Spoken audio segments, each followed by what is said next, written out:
देखिए, राहुल गांधी का जो प्रेम है वो देश से नहीं विदेश से है। खबर ये आनी चाहिए कि राहुल गांधी जी देश में कब आ रहे हैं। हमेशा विदेश में रहते हैं, लोकसभा में अपनी भूमिका को, विपक्ष की भूमिका को निभाते नहीं है। एसआईआर जैसे आंदोलन पर झूठ बोलते हैं, लोगों को मिसगाइड करते हैं।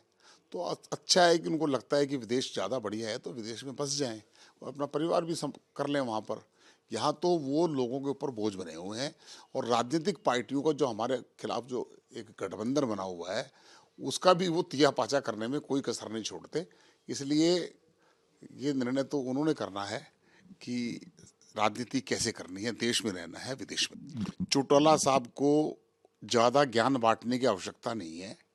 हरियाणा में उनके दादा पिता चौधरी देवीलाल को छोड़ दें, एक वो स्वतंत्रता सेनानी थे, लेकिन ओम प्रकाश चौटाला से लेकर अभय चौटाला, अजय चौटाला, सारे चौटालाओं ने जो हरियाणा में गदर काटा है, करप्शन किया है, इनकी अगर जांच हो जाए। किस आंदोलन की बात कर रहे हैं?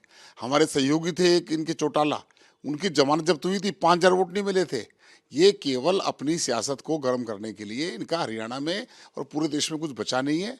देश नरेंद्र मोदी जी के नेतृत्व में कुशल तरीके से काम कर रहा है। देखिए, वोट चोरी का मामला बिल्कुल झूठा है। वोट चोरी करने का अमित शाह जी ने लोकसभा में जवाब दिया था।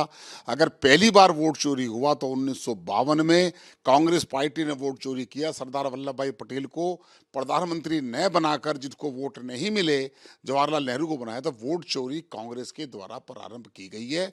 अब जो गहन पुनरीक्षण चल रहा है, केवल अपोजिशन के लोगों को लगता है कि यहाँ लोगों को तंग किया जा रहा है, वरना करोड़ों वोट जो है उत्तर प्रदेश में कटे हैं, आसाम में कटे हैं, और दिल्ली में भी आज जो है गहन पुनरीक्षण का मामला, सर्वे शुरू हो गया है।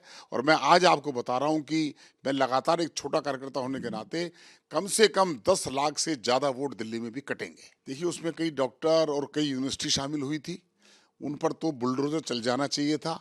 और जो इस प्रकार के जो लोग हैं, जो देशद्रोही का काम करते हैं, आरडीएक्स का इस्तेमाल करते हैं, लोगों की जान लेते हैं, इनको तो कभी बख्शा नहीं जाना चाहिए। कुछ डॉक्टरों और ऐसे लोगों को तो बिल्कुल ऐसा कर देना चाहिए कि कोई अपराधी अगर कोई किसी गैंग में शामिल हो जाता है, अगर डॉक्टर भी इस प्रकार की देश के अंदर बात करेंगे तो उनको तो बिल्कुल फांसी पर लटका देना चाहिए। देखिए, रैगिंग का काफ़ी समय से, जब हम यूनिवर्सिटी में थे तब भी होता था, लेकिन इतनी ज़्यादा रैगिंग करके किसी की मृत्यु हो जाए, यह बहुत ही जघन्य अपराध है। और उसमें जो भी कार्रवाई बनती है, कार्रवाई करनी चाहिए। दुख इस बात का है कि आपने कहा कि प्रोफेसर भी शामिल है। स्टूडेंट आपस में रैगिंग करे तो बात है, लेकिन वो भी नहीं होना चाहिए। और एक वो टाइम होना चाहिए, किस समय क्या और कितना आगे तक जाना है। लेकिन अगर प्रोफेसर शामिल है तो इसके ऊपर तो कार्रवाई होनी चाहिए। देखिए, दूषित पानी पीने से अगर मृत्यु हुई है, बड़ा सोचने की बात है। इतनी मृत्यु नहीं होनी चाहिए, ऐसा पानी नहीं होना चाहिए। प्रशासन को सख्त, मोहन यादव जी की स्टेटमेंट में पढ़ रहा था, उन्होंने अधिकारियों को निलंबित किया है। लेकिन केवल निलंबित करने से काम नहीं होगा, समस्या को जड़ से समाप्त करना होगा। इंदौर का नाम एक ऐसे देश के शहरों में था जिसके अंदर सफाई व्यवस्था हम देखते थे, और वहाँ पर अगर ये घटना हुई है तो कहीं ना कहीं कहीं गड़बड़ रही है, वरना इस घटना ये नहीं होती। देखिए, जिस प्रकार से शाहरुख खान एक देश के अंदर एक ऐसा नाम है फिल्म इंडस्ट्री के अंदर, हिंदुस्तान में रहकर और बांग्लादेश या पाकिस्तान की बात करेंगे तो देश उनको मजबूर करेगा। जो उनकी फिल्मों की बात हो, हमारे पास इतने टैलेंटेड लोग हैं, तो उनको मौका ना देकर, और जब बांग्लादेश में जैसी घटनाएं हो रही हैं, अल्पसंख्यक हिंदुओं को मारा जा रहा है, ऐसे समय में उनका जो निर्णय है बहुत ही घातक होगा, और ये उनके लिए भी नुकसानदायक होगा।